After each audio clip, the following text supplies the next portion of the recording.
Hello, sleepy traveler. Welcome to bedtime history.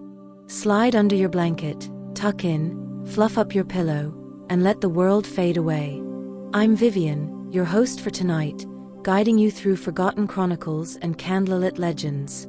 Thank you for joining me, and before you get comfortable, take a moment to like the video and subscribe if you enjoy what I do. I'd also love to know where in the world you're listening from and what time it is for you right now.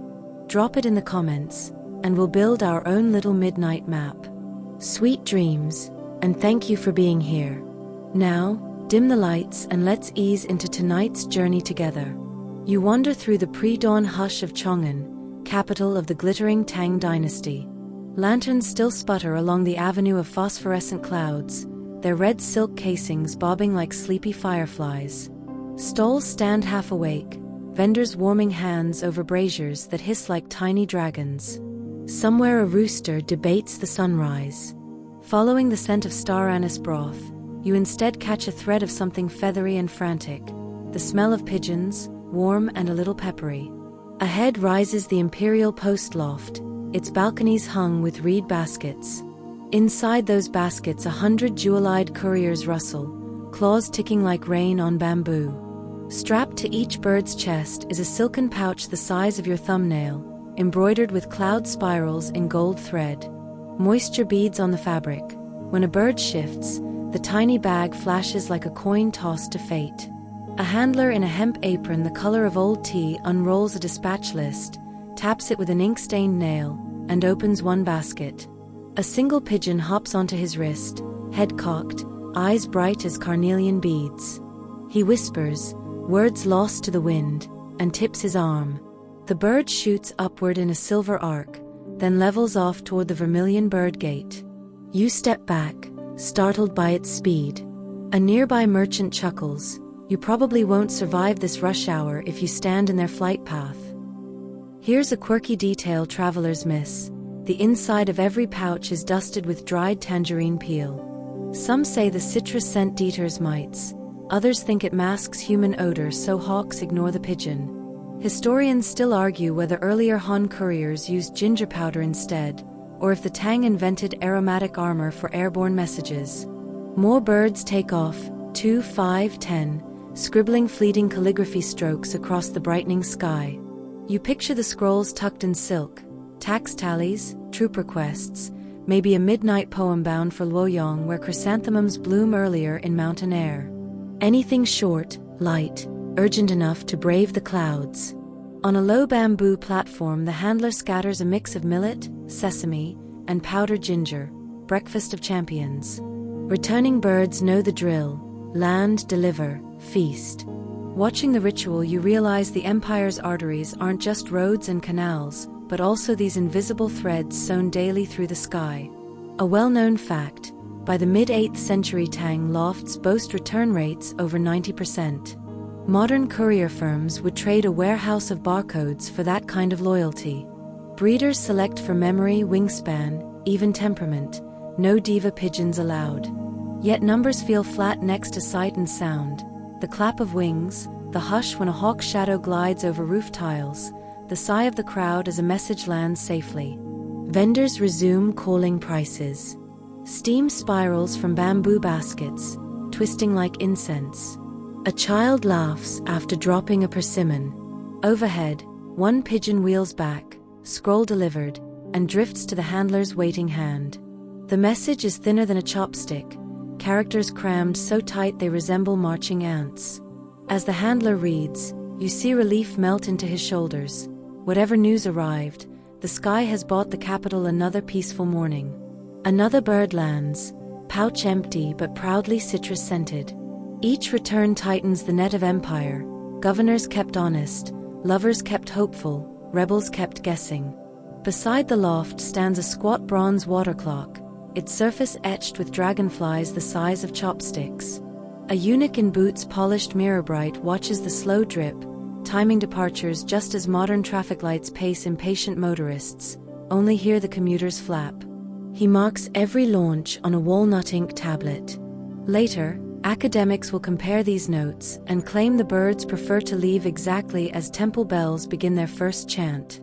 Historians still squabble over whether pigeons navigate by magnetite in their beaks or by the invisible scent map of the Yellow River Basin. Another handler jokes that the birds know their pension depends on punctuality.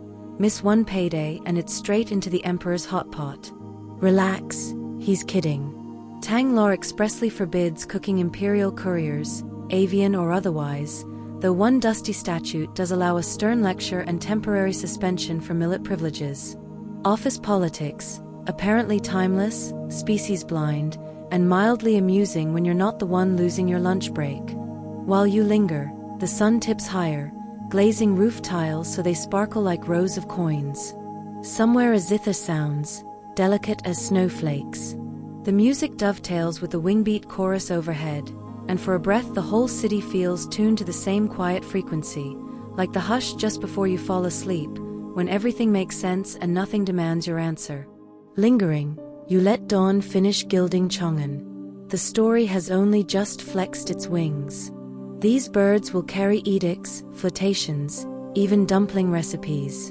They will dodge hawks, outfly horses, and inspire poets. Stay close, mind your head, and perhaps keep a tangerine in your pocket, should an exhausted courier mistake you for the next relay post. You climb a narrow service ladder and emerge onto the glazed roof of the outer palace, the tiles shimmering turquoise beneath a newborn sun. Up here the world smells of warm clay and distant pine smoke, and you feel as if you have stumbled onto the back of an enormous sleeping dragon, one that happens to run a strict postal schedule. 6 palace eunuchs pace the ridge beam in soft felt boots, their silk robes tucked to keep from snagging on roof ornaments shaped like tiny phoenixes. Each man carries a slim bamboo notebook where arrival times will soon be immortalized in tidy ink. Below, the city wakes, temple bells ring, noodle vendors ladle broth, and somewhere a donkey objects to Monday. None of that reaches the roof. Here, the only music is wings. The eunuchs have wagered on which pigeon will return first, a side hustle as old as boredom. They pass a bamboo cup containing carved wooden counters painted with bird names: Old Ox, Silk Cloud, Plum Blossom, Crescent Wing. The counters rattle like dice, though the game is fought in feathers, not numbers. A handler emerges from a hatch, bowing with practiced grace. He delivers the first squadron, 5 metallic blue couriers, pouches gleaming gold in the angled light.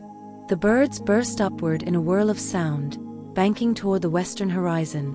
One eunuch checks a bronze water clock, the drip measuring departure so precisely you can almost hear time breathing. Historians still bicker over whether Tang artificers or earlier Han engineers perfected this style of rooftop clepsydra, but everyone agrees it beats guessing by sunbeams. A well-known fact slides into your thoughts. Chang'an is so vast that palace runners sometimes need half an hour merely to weave through its nested courtyards.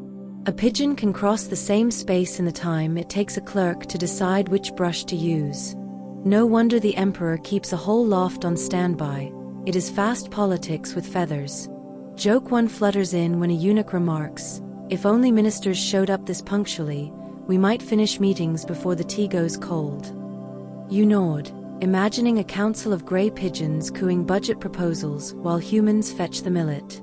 To the side stands a squat scoreboard, a plank of cedar with ivory tiles hinged like teeth. Each tile bears a courier's name. When a bird returns, the corresponding tile is snapped down.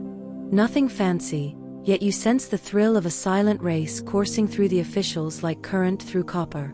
Quirky detail: each palace pigeon sports a bronze anklet etched with a stylized peach blossom. According to court legend, the emblem wards off misfortune, though skeptics say it simply helps accountants keep track of inventory. Either way, the trinkets glint every time sunlight kisses metal, flashing coded signals across the roof. Suddenly the shadow of a hawk sweeps across the tiles. Everything freezes, the eunuchs, the handler, even time measured by that patient clock seems to hitch. A piercing whistle erupts from the loft. You flinch, but the pigeons still airborne snap into synchronized evasion, diving beneath an eave like gray arrows. The hawk veers away, perhaps deciding imperial birds taste too official for breakfast. A eunuch closest to you exhales, wiping imaginary sweat from his brow. You probably wouldn't survive a hawk strike either, he mutters. Light joke too, though the paperwork after might be worse. When calm returns, the handler produces another crate. This batch is smaller, fledglings on their first real assignment. He offers you the honor of opening the wicker gate. You do, and 6 young birds wobble onto the roof, blinking as if the sky is bigger than the stories their parents told. A eunuch gives you a token carved with the character for luck, then warns that if your birds are late you owe him a dumpling. You counteroffer, late birds fine, but if they're early he owes you 2. Wagers adjust, laughter rises, and joke 3 flutters off with the pigeons. The water clock's drip counts down. The fledglings launch. Their path is shaky, adorable, yet determined. A eunuch sets the ivory tiles upright, hope in solid form. You notice tiny bits of dried tangerine peel tucked into each pouch, cloud-scented armor already whispered about in dawn markets. Scholars still debate whether the citrus masks human scent or merely calms trainers' nerves. Either way, the roof smells faintly of breakfast. A bell from the hall of supreme harmony tolls 10 times. Far off, a dot materializes, feather by feather, into old ox. He descends with the poise of a court dancer, landing before the scoreboard. The nearest eunuch snaps his tile down with ceremonious joy. Scroll retrieved, time logged, bet settled. He bows toward you like a victorious general, then flips you a candied plum as your cut of the winnings. Sugar crystals sparkle, empire runs on feathers and small bribes. By midday, the roof has cycled through 3 waves of departures and returns. Each landing looks routine but feels momentous, the empire's heartbeat clicking into place with every claw that taps glazed tile. Heat shimmers. A faint breeze toys with your hair. The eunuchs fold their sleeves, debating which bird deserves the honor of carrying the imperial lunch menu to the kitchens. Critical business, because no chef wants to guess an emperor's appetite. As you prepare to descend, city noise washes up from below, zither merchants, arguments about peach prices. Yet the roof remains a thin membrane between chaos and calm, secured by water clocks, clever birds, and officials who place quiet bets on punctuality. You steal one last glance at the scoreboard, a mosaic of flipped tiles, and feel the subtle satisfaction of a system working as intended. You duck through the hatch, heartbeat softened, steps measured. Behind you another pigeon streaks in, claws tick the tile, scroll changes hands, a single note in the endless rooftop symphony. You leave the palace roof and descend a dizzying ladder that hugs the vermilion wall, each rung squeaking like a mouse learning etiquette. Your feet touch cobblestone still radiating the morning's kindness, and you step into the pulse of Chang'an's avenues, broad enough for 8-horse carriages yet currently gridlocked by ox carts, sandal-foot monks, and goats apparently on a gap year. Overhead the sky feels busier than the street, 2 silver dots arrow south, courier pigeons already hours ahead of tomorrow's gossip. Curiosity tugs you toward the Imperial Courier Hall, a timbered building smelling of cedar, ink, and ambition. Inside, maps stretch across trestle tables, parchment stitched into a quilt of rivers, passes, and towns with names so poetic they sound edible. Officials perch on stools, sliding jade counters along the routes. Dispatch officer yes, the name suits him like a good hat, welcomes you to what he calls the Feathered Intelligence Network. The acronym is FIN, which, he jokes, makes every message part of a grand fish story. Joke 1 splashes down and ripples outward. A well-known fact anchors his pride. On a clear day a racing pigeon covers 600 li, nearly 300 kilometers, without a single layover or even an in-flight snack. Horse couriers, by contrast, need fresh mounts, toll receipts, and patience. Feather routinely outruns leather. He shows you a ledger of sibling relays. When destinations lie beyond one bird's stamina, clutchmates hand off the pouch at hidden lofts like baton-passing sprinters.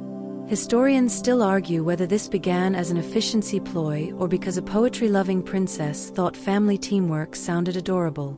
Either way, today's top relay pair is Thunder and Rumor, siblings who apparently refuse to nap until every scroll is delivered. A bell dings. A bamboo tube drops through the ceiling chute.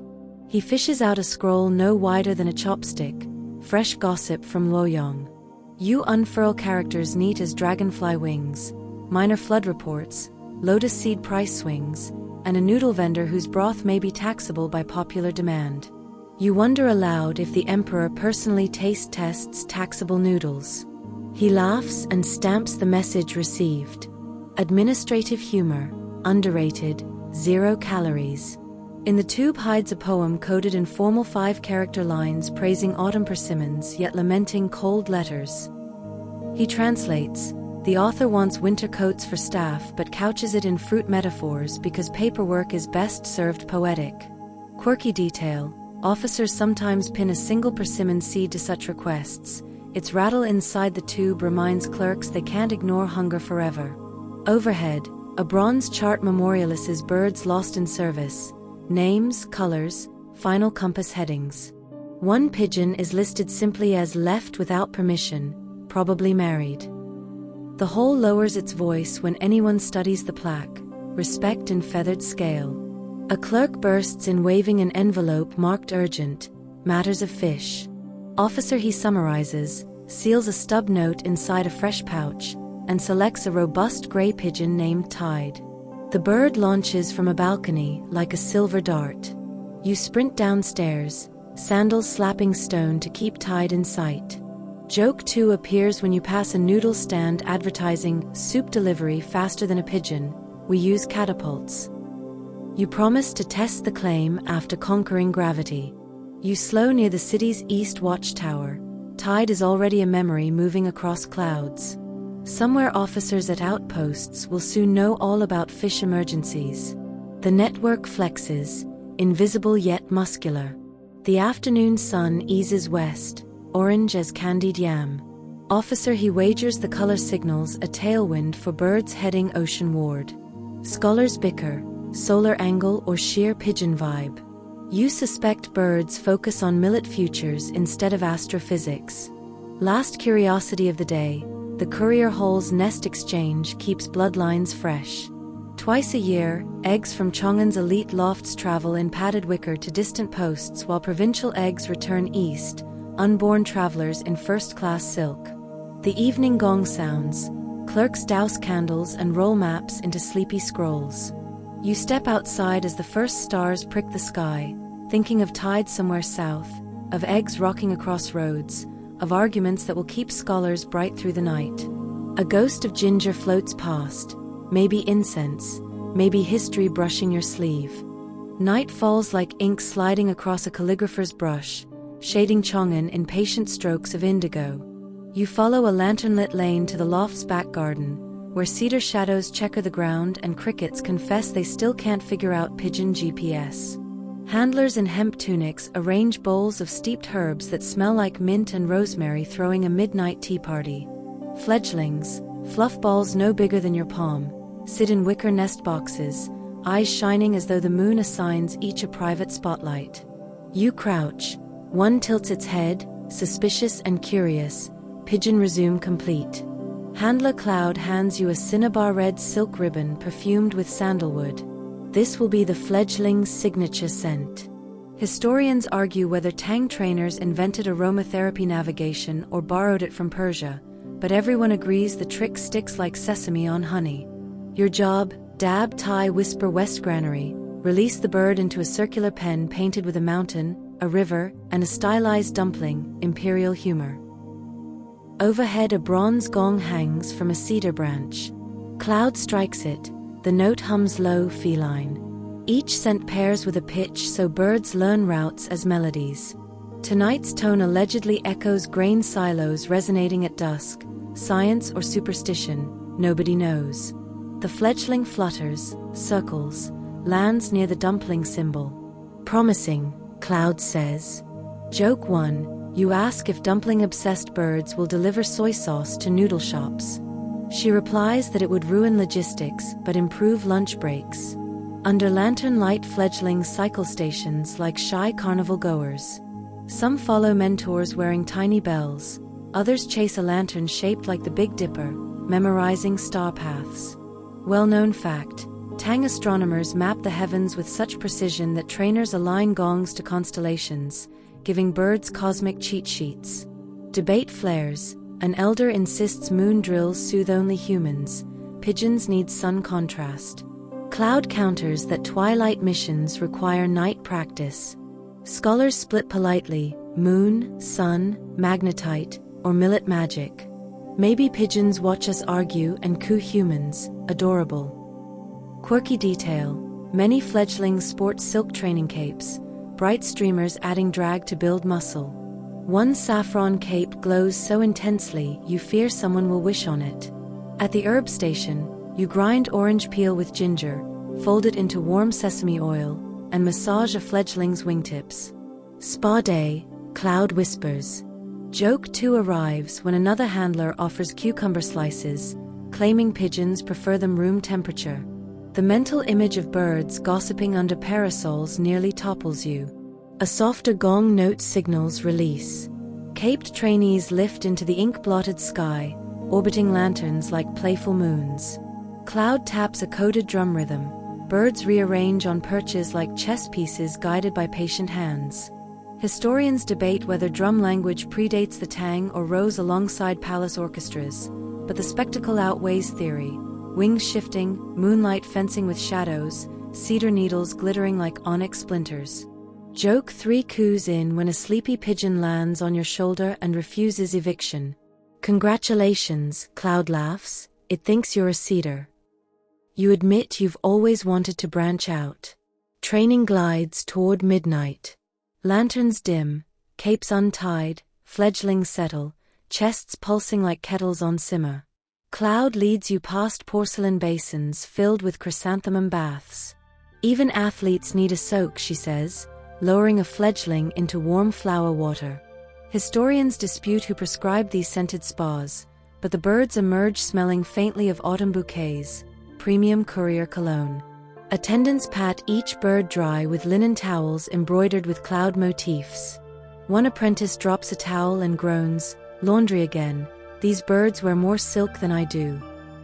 You wonder if palace tailors might stitch you a morale-boosting cape. Midnight chimes from a distant pagoda. The freshly bathed squad takes one last circuit. Lanterns flicker, wings glimmer, a lute somewhere strums lullabies for sleepless mandarins. You drift with the rhythm, the cool cedar scent, the soft pulse of feathers slicing air.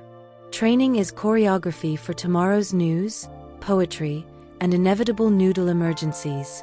When the final lantern snuffs out, moonlight paints silver scales along the garden path. Sandalwood lingers on your sleeve, orange peel on your palms, and history in the hush after the gong's last hum. Somewhere overhead, a newly confident pigeon tests its wings against the quiet night, carrying the first whisper of dawn's messages, and maybe a hint of sesame. Down a winding lane nicknamed Embroiderer's Breath, because every doorway exhales the scent of freshly dyed silk, you step into a workshop glowing with oil lamps and gold leaf. Bolts of gauzy fabric sway overhead like captured moonbeams. Artisans here don't sew robes or altar banners, they specialize in couture for pigeons. A master needleworker named Mistress Pearl greets you, her thimble flashing like a tiny shield. She claims a good courier pouch must be lighter than a dragonfly's wing yet strong enough to survive a thunder god tantrum. That balance of grace and grit is tonight's quest. She slides open a cedar drawer to reveal spools of silk thread in shades called morning blue, sunset ginger, and your favorite, imperial yak milk. Joke 1 flutters out when Pearl sighs that only an emperor would demand yak milk white for something destined to meet pigeon droppings. A well-known fact, Tang silk production is the envy of half the planet. Rival courts send spies, monks, and even musical troupes just to glimpse the looms of Sichuan.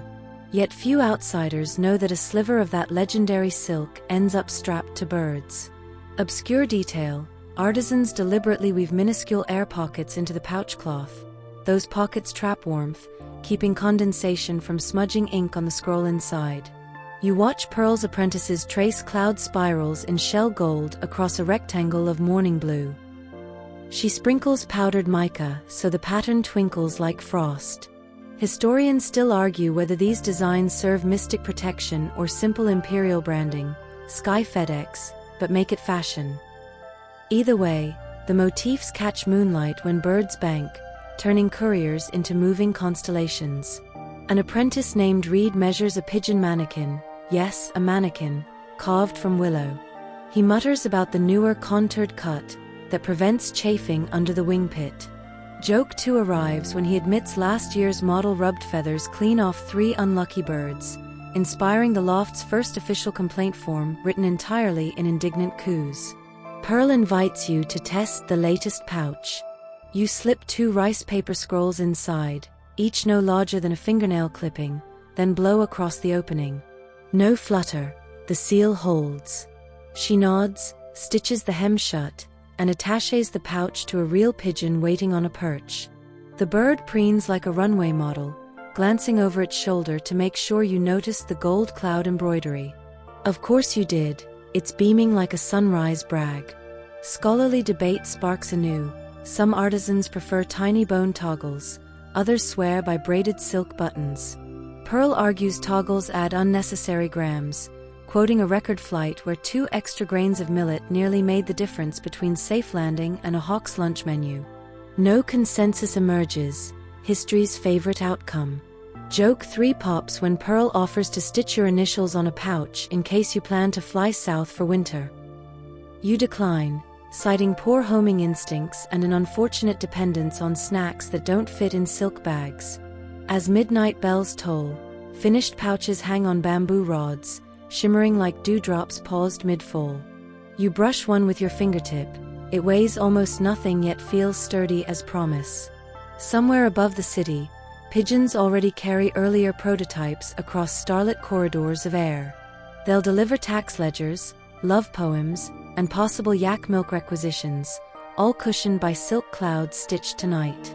When you step outside, dawn is a rumor and the lane still smells faintly of dye vats and ambition. You imagine tomorrow's launch, birds bursting skyward, pouches gleaming, scrolls safe. History may remember emperors and wars, but you'll remember the night you watched a pouch become a tiny suit of armor, gilded threads ready to guard words on the wind. At first light you follow the scent of ink to the Hall of Miniature Characters, where scholars practice calligraphy so small it could moonlight as flea circus signage. The chief scribe, Master Sparrow, wears quartz spectacles thick enough to start fires. He welcomes you with a bow that nearly headbutts his desk lamp. Stacked before him are silk strips as narrow as bamboo leaves. Each will hold whole epistles, if you can squeeze the strokes. A well-known fact, Tang clerks develop hairline script, capable of fitting 8,000 characters on a single square inch, handy when your messenger has a wingspan the width of a dumpling plate. Obscure detail, they coat brushes with a mix of rabbit glue and ginseng so bristles stay pointy through marathon writing sessions. Historians still debate whether ginseng actually stiffens bristles or merely perks up drowsy scribes. Experiments remain inconclusive but highly caffeinated. Master Sparrow demonstrates. His brush glides, depositing ink so fine it looks like smoke frozen mid-whisper. He pauses to joke one, "If you sneeze now, we reinvent confetti." Noted, you hold your breath. Tables brim with crystal lenses that magnify each microstroke. Apprentices peer through them, tongues poised at the corner of mouths like children threading needles. Joke 2 lands when one apprentice sighs, "I started writing a grocery list, but by the time I finished, I lost my appetite searching for the words." Sparrow shows you a secret. He sometimes hides doodles of dancing cranes between official lines. No one without a lens will ever know.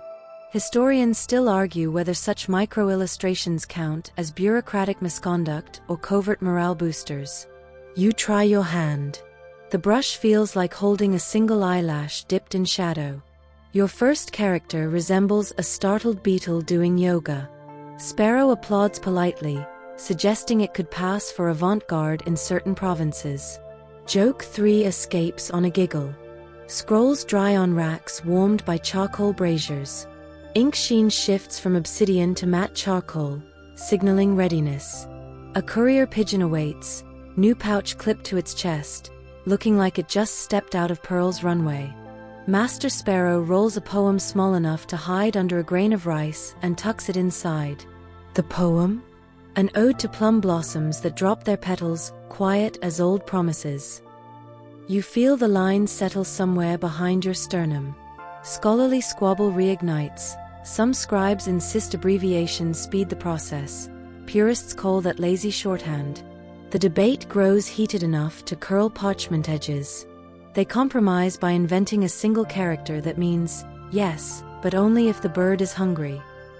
You doubt Beijing dictionaries will adopt it, but history loves a try-hard. As noon sun filters through lattice windows, finished silk strips pile like slivers of midnight. The room hums with tiny triumphs, scrolls ready, ink pots emptying, eyes crossing. You step out blinking, letters lingering behind eyelids like constellations.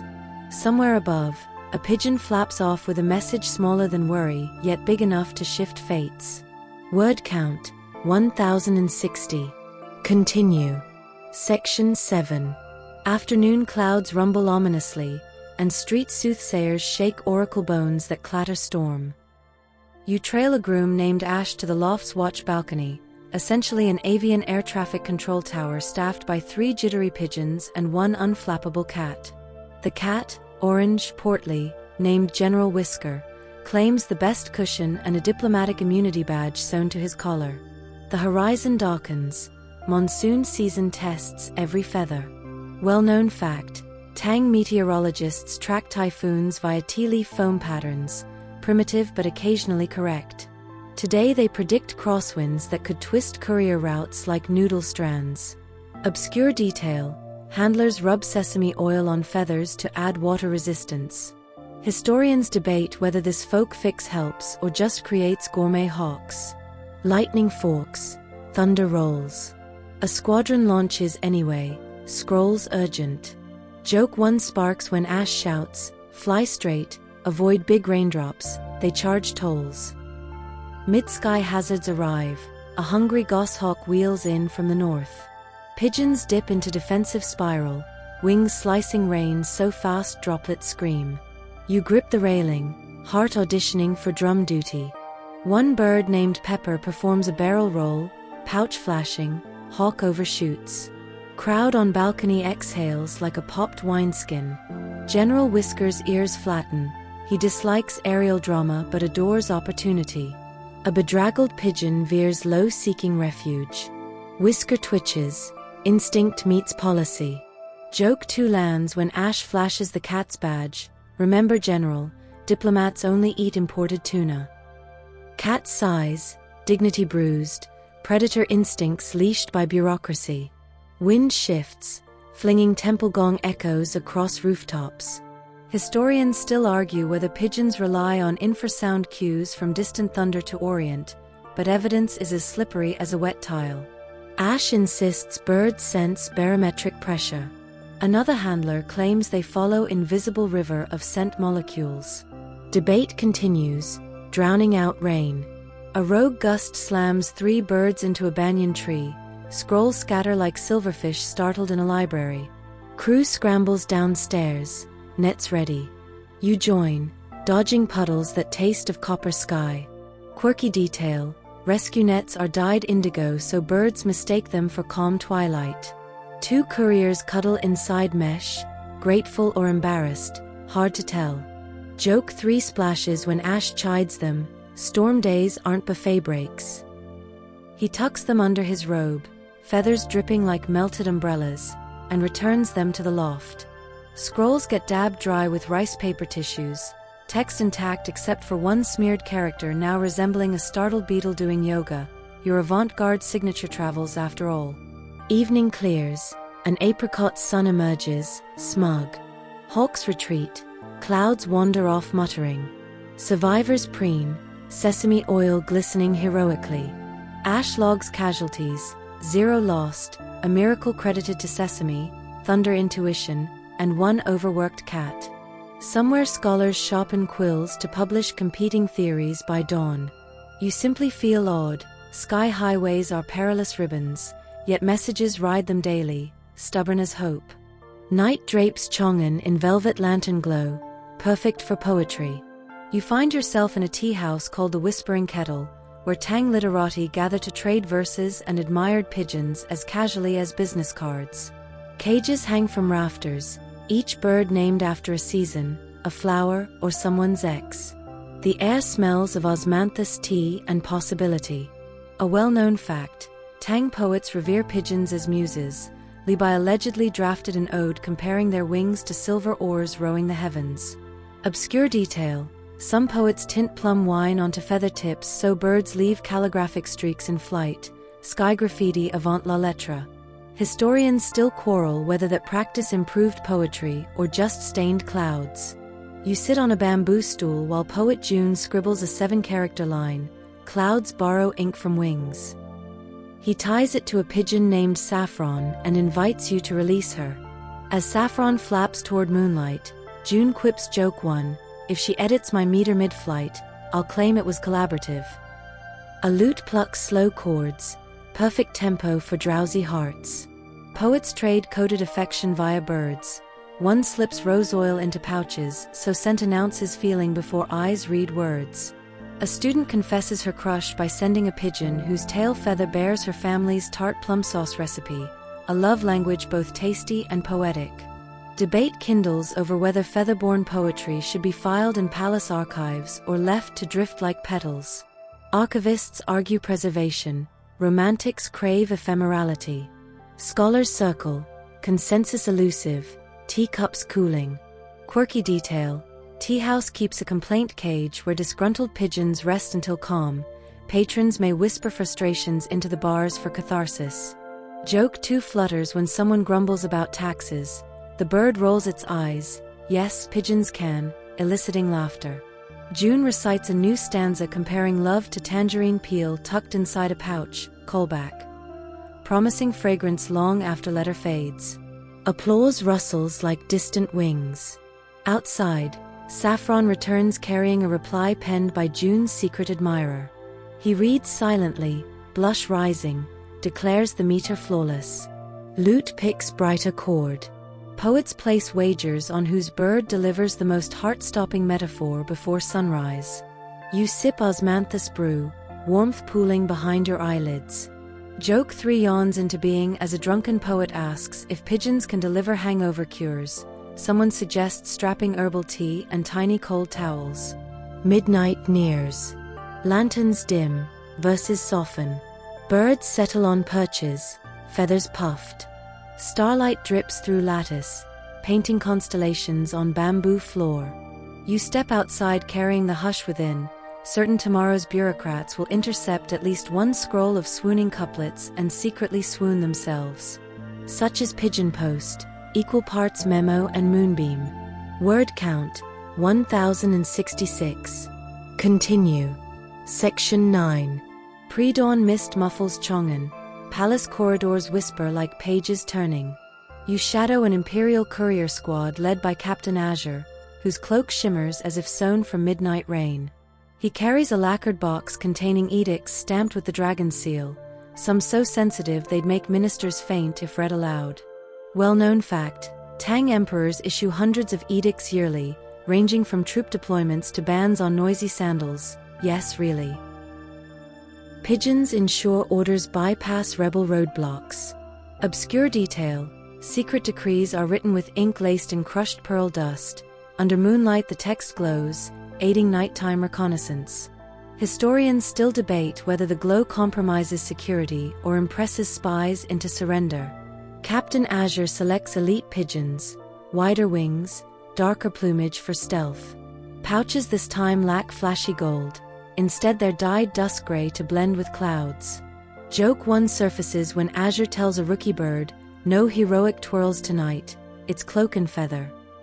Dispatch window swings open, mist swirls in like shy ghosts. Birds launch, slipping into fog. You track one named Phantom until he dissolves into gray. Inside the edict pouch, a directive to fortify border past Jade Gate, plus a secret order commuting a scholar's exile. Politics and mercy share a ride.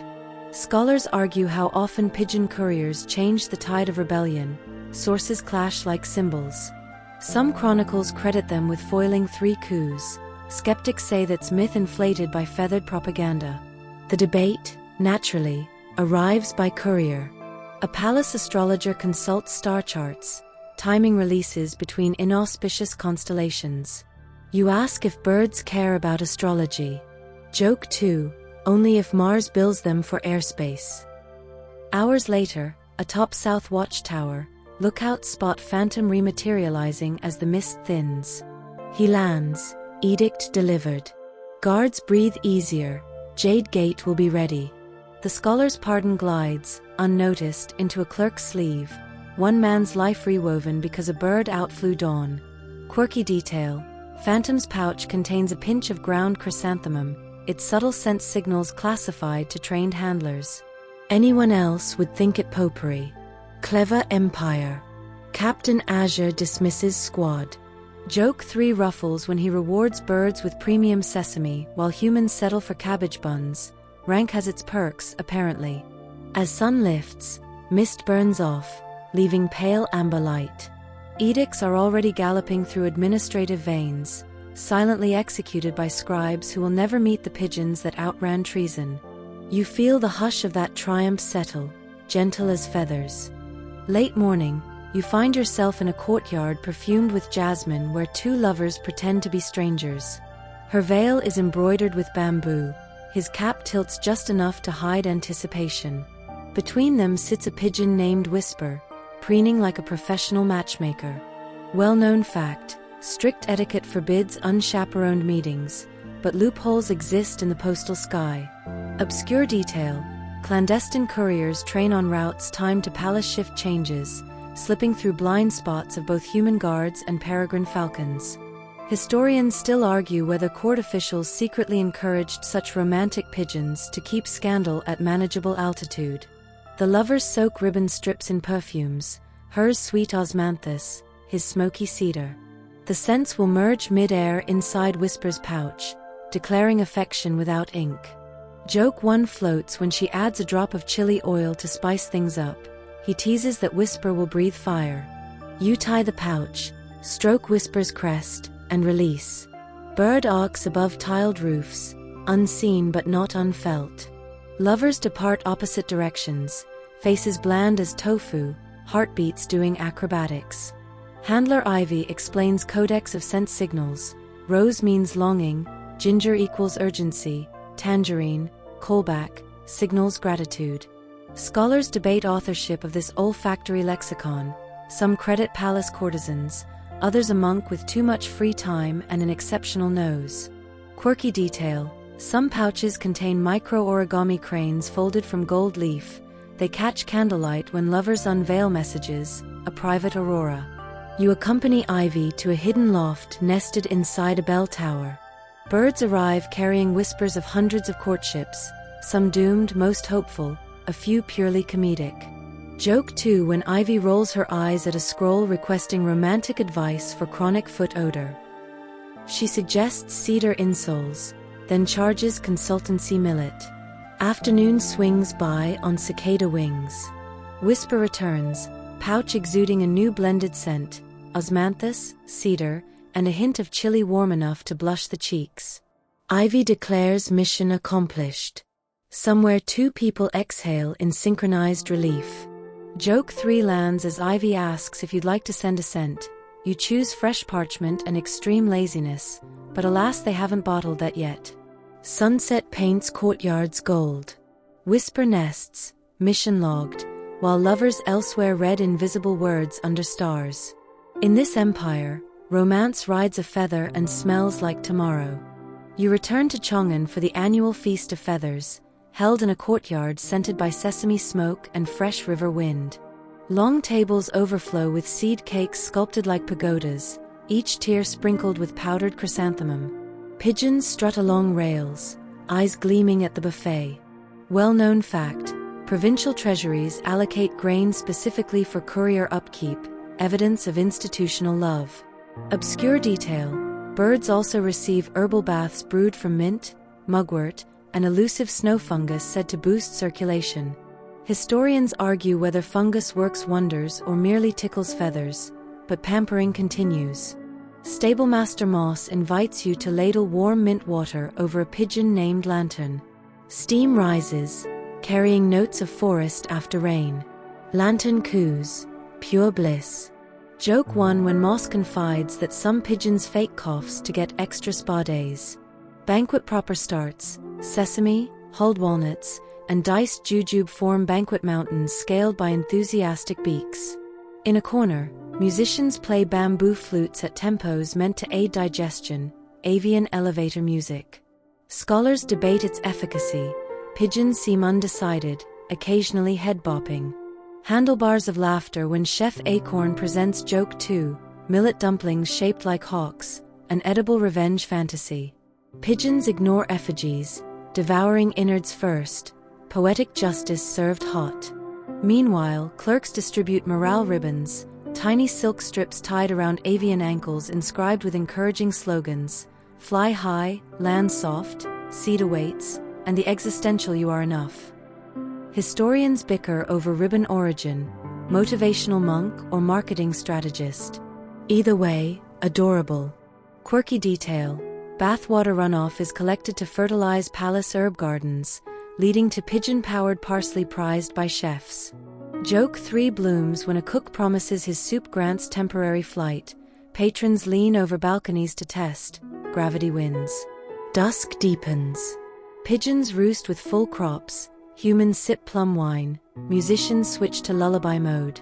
The feast affirms unspoken contract. Empire feeds its messengers. Messengers feed its arteries of news. You depart humming flute melody. Diplomatic court, all jade columns and sandalwood floors, hosts envoys from distant Sogdia and Korea tonight. Incense coils overhead draw lazy figure eights. On a lacquer stand rests a cage gilded so finely it could house moonlight. Inside perches emissary dove, a snow-white pigeon wearing a jade ring light enough to shame spider silk. Well-known fact: Tang diplomacy dazzles allies with pageantry. Jewel-ringed pigeons deliver treaty ratifications mid-ceremony.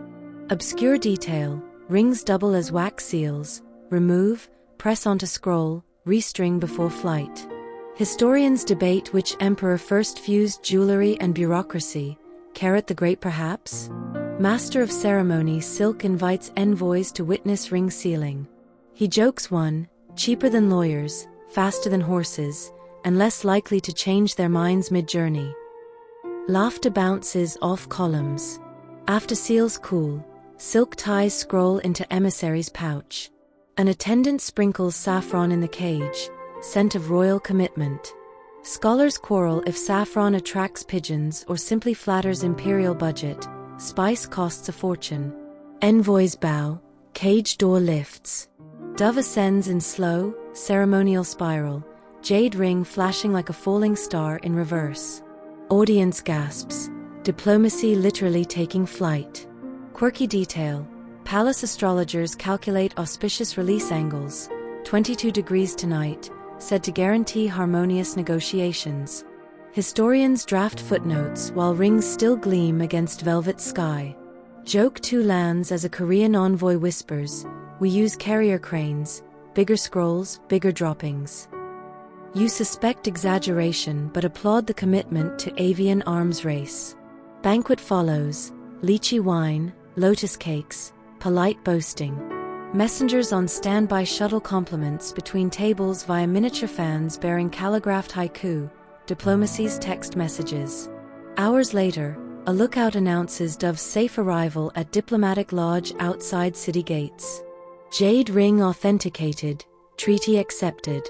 Exhale of relief ripples through hole like silk unfurling. Joke 3 flaps when silk toasts. May our alliances last longer than a pigeon's attention span, which fortunately is excellent. Cheers rise, treaty stands. You marvel at how a bird and a bauble choreograph peace. Morning market buzz echoes under awnings when a street bard named Cricket leaps onto a crate, lute in hand. He spins tales of pigeons so clever they recite passwords at customs, so brave they dive-bomb spies with tactical tangerine peels. Crowd ooze, coins clink. Well-known fact: oral storytellers keep history alive, albeit embellished. Obscure detail: some carry-trained pigeons dyed improbable colors with beet juice for show. Cricket's sidekick is fuchsia. Historians debate ethical pigment use, performance art, or bird cruelty. Cricket insists the dye is vegetable and complements feathers. You listen as he describes thunder and rumor, callback siblings, allegedly outflying an eclipse to deliver moonlit mustard seeds. Scholars roll eyes, physics wails softly. Joke 1 pops when Cricket claims pigeons negotiate air rights with dragons at cloud border checkpoints. Children cheer, merchants pause, a tax collector pretends indifference while memorizing lines for next staff party. Bard weaves in real feats, the rescued banyan tree crash birds, the river raft motels, threads of truth glinting among embroidery. Historians later quarrel about which part started factual, folklore and reality braid tightly. Quirky detail: Cricket sells bronze whistles carved to mimic pigeon calls. He swears blowing one guarantees dream of flight. Joke 2, you test it, summon exactly 0 pigeons but plenty of suspicious cats. A scholar confronts Cricket over moonlit mustard myth. Carnival atmosphere shifts into debate ring. Bard counters with theatrical bow, citing artistic license stamped by the Ministry of Delight. Crowd erupts. Historians still argue whether such a ministry ever existed. Some suspect it was Cricket's invention that day. Story ends with pigeons sending love notes between deities, bridging heaven and earth. Applause feathers the air, fuchsia sidekick bows. Joke 3 when Cricket announces encore about the rooster who filed a noise complaint. You slip away smiling, pockets lighter, heart brighter, because somewhere between fact and exaggeration lives the magic that keeps people listening. Evening slips over Chang'an like silk drawn across a lantern, muting edges, softening corners, coaxing the city toward hush. You follow a cobblestone lane to the old imperial loft, now half museum, half sleepy retirement home for veteran couriers. Tiles here wear moss instead of gloss. Water clocks stand silent, their bronze dragons no longer sipping time. Yet the air still smells of tangerine peel and sesame, a memory refusing to fade. Inside, elder handler Willow greets you with a candle and a smile fragile as parchment. She guides you past empty wicker crates, each tagged with names you recognize: Old Ox, Silk Cloud Phantom, heroes of earlier chapters, now legends resting in ledgers. Well-known fact: by late Tang, gunpowder rockets and organized Pony Express networks begin to outpace pigeons for volume and distance. Obscure detail: budget scrolls reveal accountants grumbled not about feed costs but about excessive ribbon morale expenditures. Historians debate whether cutting ribbons hastened decline or merely signaled shifting fashion. You stroke a dusty perch, feeling grooves carved by thousands of claws. Outside, a new roadway hums with cartwheels, and sparks from still experimental rockets streak the sky. Progress roars where once only wing beats whispered. Joke 1 sighs when Willow jokes that pigeons retired because they refused to fill out the new performance evaluations. It asked for wing flap metrics per lee. Shelves hold faded pouches, gold thread tarnished but intact. You lift one, pearls workmanship unmistakable, cloud spirals dulled yet dignified. Inside, a final scroll blank, perhaps waiting for last words no one wrote. Historians dispute the exact year the imperial loft shuttered, citing conflicting diary entries, bureaucratic edicts, and that one drunk poet who claimed pigeons unionized. Debate, as ever, flutters unresolved. Quirky detail: Willow shares that some retired couriers became palace pets, cooing lullabies to children of ministers who once bet on their arrival times. A soft landing, literal and figurative. Joke 2 when she admits one pigeon kept stealing the chancellor's dumplings in pensioner rebellion. You step onto a balcony overlooking rooftops rinsed in lilac dusk. A lone pigeon, feathers more gray than silver, perches beside you. Willow recognizes Lantern, spa day veteran, now elder statesbird. You offer a millet grain, Lantern accepts, eyes still bright as morning promises. Below, fireworks bloom, gunpowder claiming the night with crackle and blaze. Lantern flutters, startled but unbowed. Joke 3, you whisper, don't worry, they still haven't figured how to strap scrolls to fireworks, too drafty. Willow lights a taper, seals the loft logbook with cedar wax, and hands you the key. Ceremonial, symbolic, weightless yet heavy. She trusts you to remember, to tell. Wind down, approximate. 300 words. The candle flame wavers, drawing slow circles on shadowed walls. You inhale the mellow scent of cedar and distant plum smoke. Let your shoulders loosen, let your breath lengthen, as lantern light outside softens to an amber blur. Imagine the city's pulse ebbing, stalls shuddering, drums quieting, footsteps fading until cobblestones become mere memory under moonlight. On the balcony, Lantern tucks his head beneath a wing, settling into feathered silence. You feel that hush seep into your bones, warm and gentle as a well-worn quilt. Clouds drift like slow ships across a velvet sea, and every so often a spark from a waning firework arcs, then extinguishes, its echo swallowed by the dark. Each fading ember reminds you that messages can fall quiet, yet their stories linger, rustling softly just beyond hearing. Think of tangerine-lined pouches rocking a night air, of drum rhythms coaxing fledglings skyward, of poems too small for naked eyes but big enough to steer hearts. All those feathers, all that motion, gradually folding into stillness. Let your thoughts glide alongside Lantern's steady breathing. Let them dip beneath the rush of modern noise and settle on calmer currents where whispers travel farther than shouts. You are safe here, cradled by history's gentle wings, rocked by the same invisible breezes that once carried scrolls over rivers and mountains. Allow yourself. The story dims for now, but its reverberations rest within the silence, curling softly around your thoughts. I'll meet you again by lanternlight to reopen the pages of time left behind. Until then, may the constellations guard your sleep.